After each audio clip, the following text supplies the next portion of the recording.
Oi, pessoal, tudo bem? Estamos aqui, então, continuando dando sequência para mais um painel, com a Helena Sordilli, da Carrank, sordilli.com, e gostaria que a Neivia se apresentasse, e depois a gente vai falar um pouquinho da Natália, que todos conhecem, mas a gente vai dar uma introdução para começar as perguntas. Oi, Neivia. Olá, tudo bem? Eu sou a Neivia Justa, sou fundadora da Justa Causa e da C-Level Diversity e criadora dos movimentos Onde Estão as Mulheres e Aqui Estão as Mulheres. Muito bom. Bom, vou falar então aqui, fazer a abertura da Natália. Criança Natália estaria orgulhosa da mulher Natália? Realizou não só o sonho da poupança, mas ensina a educação financeira na internet como poucos.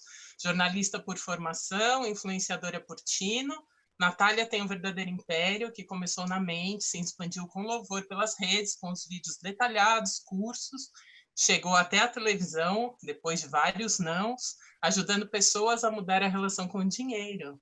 Natália te poupa, te economiza, te impressiona. Natália Arcuri é next level. E né, Nath? Conta aí pra gente um pouquinho do teu começo e depois a gente vai começar as perguntas.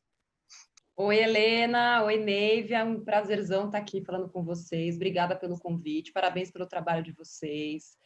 É muito importante a gente trazer esses exemplos à tona. Eu não sei se eu sou next level, eu sei que dá trabalho. Dá bastante trabalho, inclusive. E eu acho que de tudo isso, o que me deixa mais... acho que o que mais me deixa feliz mesmo é poder contribuir e poder ser hoje uma referência para outras mulheres. Eu não imaginava que isso fosse acontecer, não era o meu propósito, né? Que outras mulheres me vissem como referência para poder empreender. Mas hoje eu vejo que é uma responsabilidade que eu fui adquirindo também, mas que eu pego com muita honra, assim. E aí criei, com a parceria do YouTube, o Mulheres que Mudam o Mundo, que vai estrear agora em dezembro, que é uma série documental muito bacana, onde eu entrevisto mulheres que mudam o mundo, mulheres que saíram do nada, que também foram chamadas de loucas, mas que acreditaram que elas podiam fazer algo diferente e também criaram seus impérios, não para ficar ricas de dinheiro, porque a gente entende, né, que o dinheiro sim ele ajuda, mas se você não souber o que é felicidade para você, o que realmente te realiza, o dinheiro não, né, não faz tanto sentido assim. Então são mulheres que mesmo hoje, depois de já terem conquistado seu espaço, continuam trabalhando todos os dias, porque existe algo maior por trás do trabalho delas. E eu acho que é isso que eu sentia falta. Eu sentia falta de ter mulheres em quem me espelhar, porque e meio que são sempre as mesmas figuras, né, que são mostradas, como se o Brasil tivesse só 5 empreendedoras de sucesso, de notoriedade.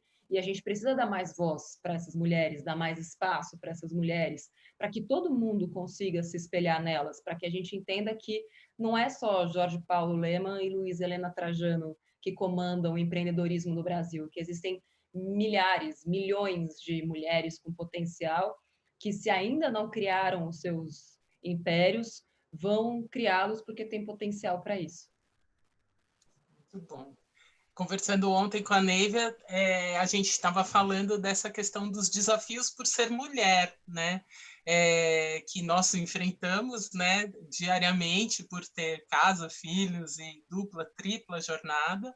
E eu queria saber se você enxerga isso, Nath, que você teve mais desafios por ter mulher. Depois a Neivia vai engatar uma outra questão bastante importante e delicada a partir da sua resposta. Eu acho que os desafios existem, não há a menor dúvida, mas o que eu tenho provocado muito as mulheres é para que a gente se pergunte por que nós aceitamos esses desafios? Por que esses desafios são só nossos? Por que a tripla jornada é nossa? Em que ponto nós estamos nos colocando nessa jornada tripla? Em que momento a gente entendeu que era só nossa responsabilidade? E por que a gente se submete a isso? Eu sempre fui questionadora, sempre gostei de provocar e nunca gostei de status quo. Então, é isso que eu questiono. Sim, é difícil. E por quê? Por que a gente deixa? Por que a jornada tripla é nossa? Aqui, na Me Poupe, logo que a gente começou a discutir sobre essa questão salarial e tal, e a gente começou a falar que eu tive o RH, aí a gente começou a falar sobre o período, né, de afastamento de maternidade, licença maternidade, e aí, paternidade, uma semana. Como assim uma semana? Como assim uma semana? Falei, não, vai ter a porra dos 4 meses também. Se a mulher vai ficar 4 meses, o homem vai ficar 4 meses. Uhum. Assim, não é porque todo mundo faz que você vai fazer. Na minha empresa, o homem tira 4 meses de licença. E ponto. Na minha empresa, todo mundo ganha o mesmo salário. Então, acho que é uma provocação até para as mulheres empreendedoras questionarem também esse status quo. Cara, na hora de transar, estava todo mundo lá. Por que a jornada tripla é tua? Eu acho que a gente tem, não isentando, assim, sim, existe preconceito, a gente é criada para ser perfeita, a gente é criada para não desagradar, mas se a gente não inverter essa lógica, a gente vai continuar tendo jornada tripla para sempre. Então, o paspalho do teu marido, do pai daquela criança, botou aquela criatura no mundo junto com você. Dá ao ser humano a tarefa que lhe cabe. E se não gostar, foda-se. Desculpa, eu fico... Porque eu acredito em... Você fica indignada. Eu fico... Gente, é sério, eu fico indignada. Natália. Eu fico. Porque a gente não precisa ter essa carga. Sim, tem jornada tripla, mas a gente não precisa aceitar.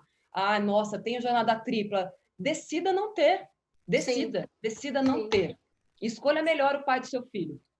Perfeito, Natália. Isso é uma das coisas que eu sempre escuto muito e concordo totalmente que assim, é um dos maiores acertos que a gente pode ter na vida quando se trata de relacionamento é escolher bem o nosso parceiro ou a nossa parceira de vida. Com certeza.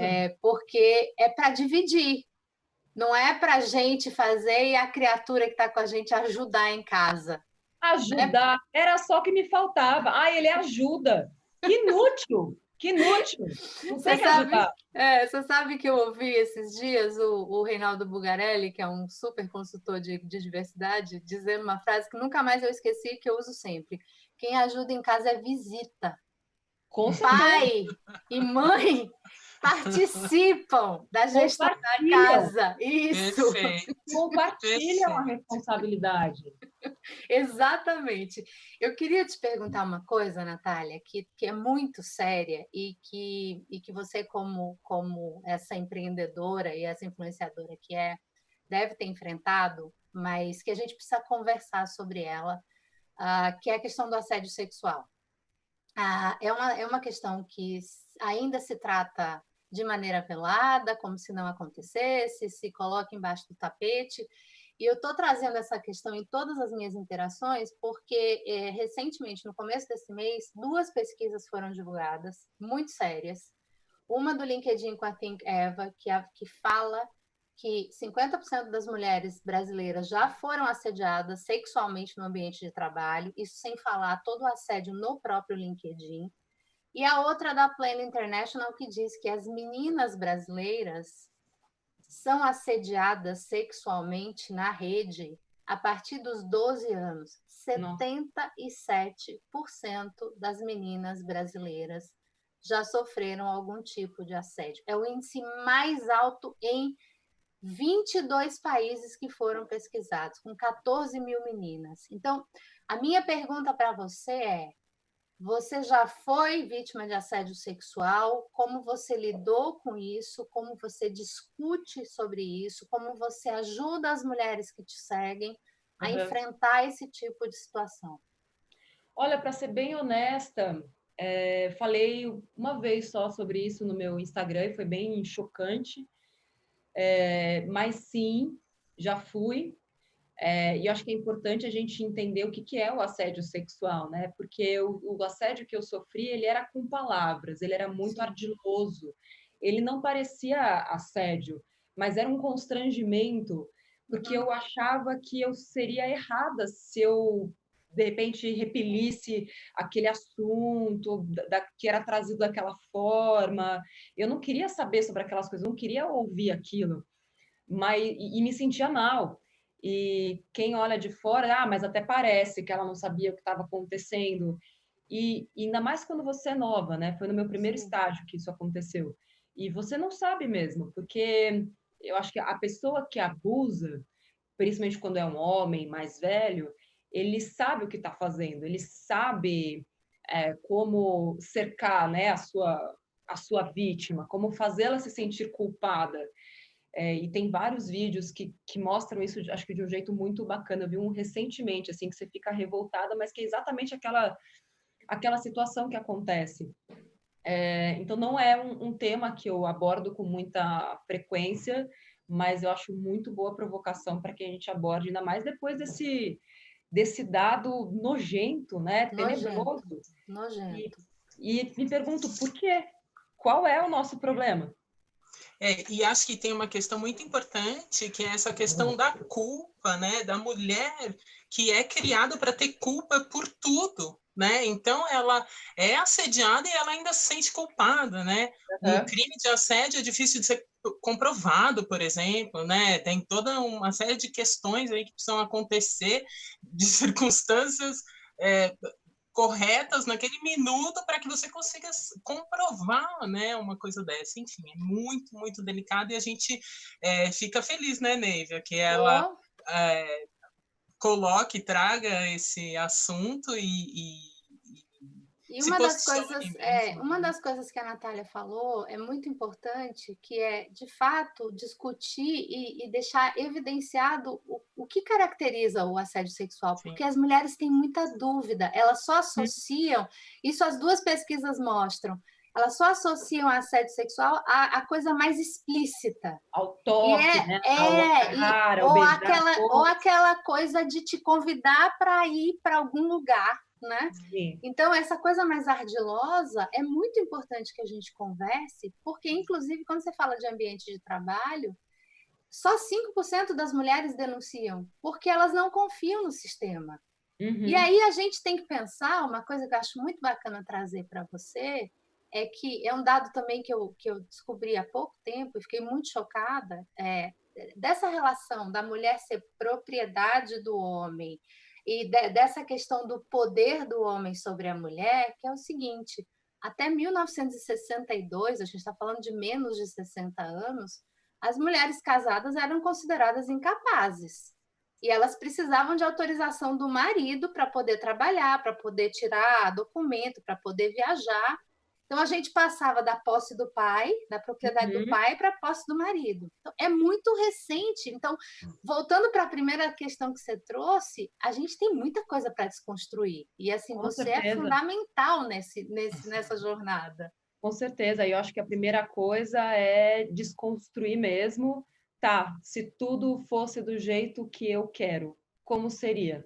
E a partir daí viver dessa forma. E arcar com as consequências, é claro, porque os homens não estão preparados para mulheres que dizem o que querem, né? Que dizem como é a vida que elas almejam, né? É como, apesar da gente ter evoluído muito, ainda tem aquela sensação do tipo, poxa, mas você vai fazer tal coisa, mas você vai fazer isso, mas você tem certeza, como se a mulher sempre precisasse pedir uma bênção, né? Uma espécie de autorização velada. Sim. E também não é, eu acho que também não, a gente não pode culpar os homens, porque eles também foram criados assim.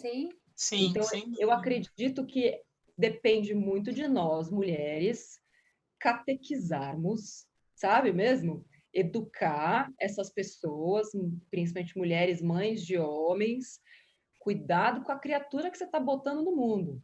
Já, né? Não só com a mãe, aliás, né? Pro pai também, né? Beleza, tudo bem que você foi criado de outra forma, mas cria o teu filho de uma maneira diferente. E eu acredito muito nessa que a gente tem este poder. Esses dias eu gosto muito de ficar refletindo sobre isso, dá para conversar o dia inteiro sobre isso. Porque eu fico pensando na importância que a mulher tem historicamente e o que foi que aconteceu para a gente perder tanto. Como é que a gente sai de uma época, né, da antiguidade, de uma Cleópatra, enfim, e chega, né, no século XV, XVI, XVII, XIX, XX, XXI.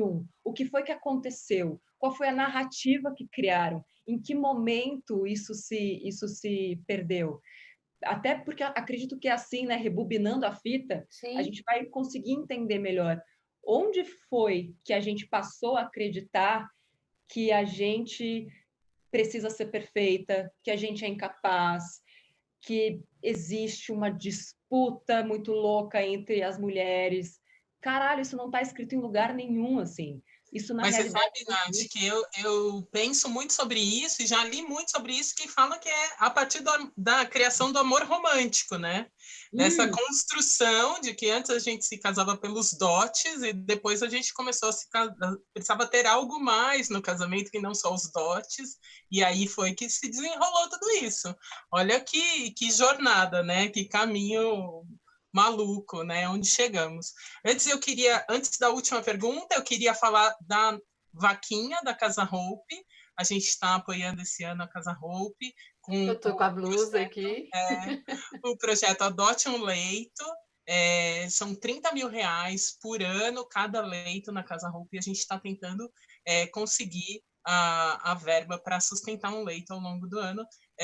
Para participar, está no site. Espero que vocês participem com as doações. quanto que vocês já arrecadaram até Eu não agora? cheguei Falta a olhar muito? antes. Eu não olhei antes da gente entrar. Se alguém puder passar a informação para a Tá gente bom, aqui. até o fim da entrevista a gente vê. Vou fazer subir essa vaquinha aí. Muito bom. Muito E bom. aí, a última questão que eu queria trazer, né? Eu geri alguns blogs maternos por um tempo e eu dava uma palestra que chamava Nasce uma Mãe, Nasce uma Blogueira. E aí eu queria que a gente falasse um pouco dessa questão da mãe como protagonista mesmo, né? A mãe decisora. Foi muito legal que você trouxe esse assunto, né, Nath, no começo. Eu e a Neiva, a gente já estava bem alinhada com isso, mas eu queria que você falasse um pouco desse protagonismo da mãe na formação do filho que você já falou, mas também nessa questão das finanças mesmo, né? Do quanto ela pode centralizar isso, porque muitas vezes a mulher fica relegada a um posto de ela não entende de matemática, né? Eu sou totalmente de humanas, passei anos renegando a matemática, mas depois de num momento eu falei, não, toma para mim, né? Então eu queria que você falasse um pouquinho disso para gente. Bom, eu acho que só é válido a gente trazer um ponto, que é o que a gente estava falando no começo, que é o compartilhamento das responsabilidades, né? Só para a gente não causar de novo, né? Pô, além de tudo, tem que ensinar o pirralho a cuidar do dinheiro. Era só o que me faltava. Então, essa questão do protagonismo, né? Acho que ele tem as duas faces, mas acho que a mulher ela tem que ser protagonista da própria vida. E o filho, ele faz parte. Não sou mãe, eu sei, para você é fácil falar, porque você não é mãe, eu ouço isso todos os dias. Não sei como seria se eu fosse mãe, não posso ter ideia, mas eu acho que no momento em que você coloca a sua vida primeiro, antes do seu filho, fica mais. O fardo, digamos assim, ele fica mais leve, né? Porque você entende que se você estiver bem, o seu filho vai estar bem. E é A gente claro que só a dá o vida. que tem, né? Com A gente certeza. só dá o que tem. Então, se a gente está Então, bem, a gente com dá esse bem-estar certeza. para o filho. Então, eu acredito que antes da mulher pensar em ensinar o filho a cuidar do dinheiro, ela precisa cuidar do próprio dinheiro. Sim. Porque eu vejo várias mães se cobrando, eu não sei como educar meu filho, e eu pergunto, então, como é que está a sua vida financeira? Eu nem sei. Então, como é que você vai passar algo adiante que você nem aplica, e nem vive, e nem Sim. sabe para si própria?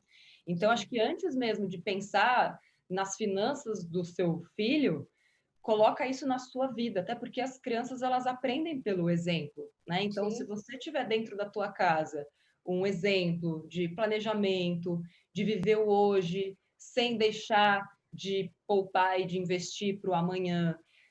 Quando você perceber na sua vida, quando você deixar o juro composto entrar na sua vida, Adoro. e entender que o dinheiro se multiplica sozinho, sem que você precise fazer um esforço sobre-humano, no momento em que você sentir isso dentro de você, porque é mágico, aí é que você consegue passar isso para a criança, porque isso é mágico, né? As minhas alunas da jornada, elas contam isso, que as crianças veem elas estudando e elas querem. Como assim, mamãe? Investimento, tesouro direto, eu quero. E aí as crianças começam a investir o próprio dinheiro do vô, da avó, e aí começa a colocar, porque R$ 30 por mês você já investe no tesouro direto, né? Sim. Então, isso já começa a passar naturalmente. Isso não precisa ser um tabu, não precisa ser algo que você senta, explica, não precisa ter planilha. Dinheiro é de humanas, Helena, deixa eu falar. Dinheiro é de humanas, com certeza.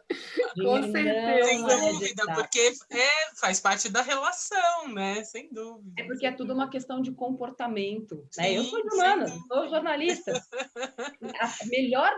Assim, a pessoa quer acabar com o próprio argumento e falar para mim, que eu sou de humanas. Eu falo, então, sou jornalista. Eu também. Eu também. Eu nunca fiz uma planilha na vida. Então, porque é uma questão de comportamento, não de matemática. Comportamental, sem dúvida. Sim. Maravilhosa. Neiva, quer complementar? Eu quero saber da Natália qual é o próximo passo. Ela já deu uma palhinha do programa com o YouTube, da parceria com o YouTube, mas para onde vai Natália Arcuri agora? Olha, hoje a gente começou o Expresso 2021, que é uma viagem muito louca, porque a gente viu as pessoas querendo cancelar 2020. E tudo bem, as pessoas falam, pelo amor de Deus, começa logo 2021, mas o que você vai levar de 2020? O que você vai levar de bom na sua bagagem? Então, a gente fez o Expresso 2021, que vai passar por 4 estações, começou hoje, vai até segunda-feira que vem, são vídeos, né, super divertidos, fáceis de entender, onde a gente explica que para você ter uma vida financeira melhor, você primeiro precisa desvendar as 4 estações por onde passa esse trem, o Expresso 2021, que é a estação família, a estação trabalho, a estação emoções e a estação dinheiro. Então, de um jeito muito lúdico, a gente já tem 300 mil pessoas, quem quiser, se puder colocar o link aqui, eu vou ser a guia dessas pessoas, é de graça, tá? Até essa próxima, até essa virada financeira que ela precisa. E agora, dia 3 de novembro, tem uma turma nova do meu curso, que é a Jornada da Despudência. Quem quiser aprender mais... Despudência! Que é um curso onde eu ensino a mudar essa mentalidade sobre o dinheiro, ensino a se planejar, ensino a fazer uma carteira de investimentos, eu ensino a falar no relacionamento sobre dinheiro, o que é quem, como é que a gente separa o dinheiro entre marido e mulher, e filho, e mesada e tudo mais. Então, a jornada ela é um curso bem completo mesmo, pegar a pessoa que não sabe de nada e transformar essa pessoa em investidora com uma mentalidade completamente diferente. Natália, nessa jornada sua, quantas mulheres você já formou? As mulheres representam 85%. Uau! Então, são 20 mil alunos. Bom, eu sou de humanas, né? Então, faz a conta, eu não sei. 20 mil, 90%. Ai, gente, muito difícil. Se fosse 90%, seria 18 mil. 18 mil, mais ou menos. Calculadora, eu não sei fazer essa conta, não. Eu consegui fazer, Nádia. Obrigada. Então, isso, aproximadamente 18 mil mulheres. O mais bacana é que a mulher, ela compartilha, né? Então, quando ela aprende e quando ela domina, ela primeiro se liberta, e, na sequência, ela quer libertar outras pessoas. Outras pessoas. Então, o impacto imediato é de 18 mil. O impacto secundário, a gente não faz a menor ideia. Não consegue medir, é verdade. Sensacional, eu estou feliz com a nossa conversa. Eu fui me atualizar dos dados da vaquinha da Casa Hope. Estamos com um número bem baixo ainda. 2.300 mais ou menos, Que e a absurdo. gente precisa muito atingir essa meta aí, então acho que a gente pode se empenhar, pedir para todo mundo, postar. Eu vou fazer a minha doação agora para dar uma subida lá e vocês ajudem, por favor, a continuar subindo, tá? Faça o favor. Obrigada, Neiva, obrigada, Nath, Agradeço. obrigada, pessoal da SECOM, pelo convite e por proporcionar, né, esse evento tão legal para todos nós. Foi um prazer. Tchau, tchau. Tchau.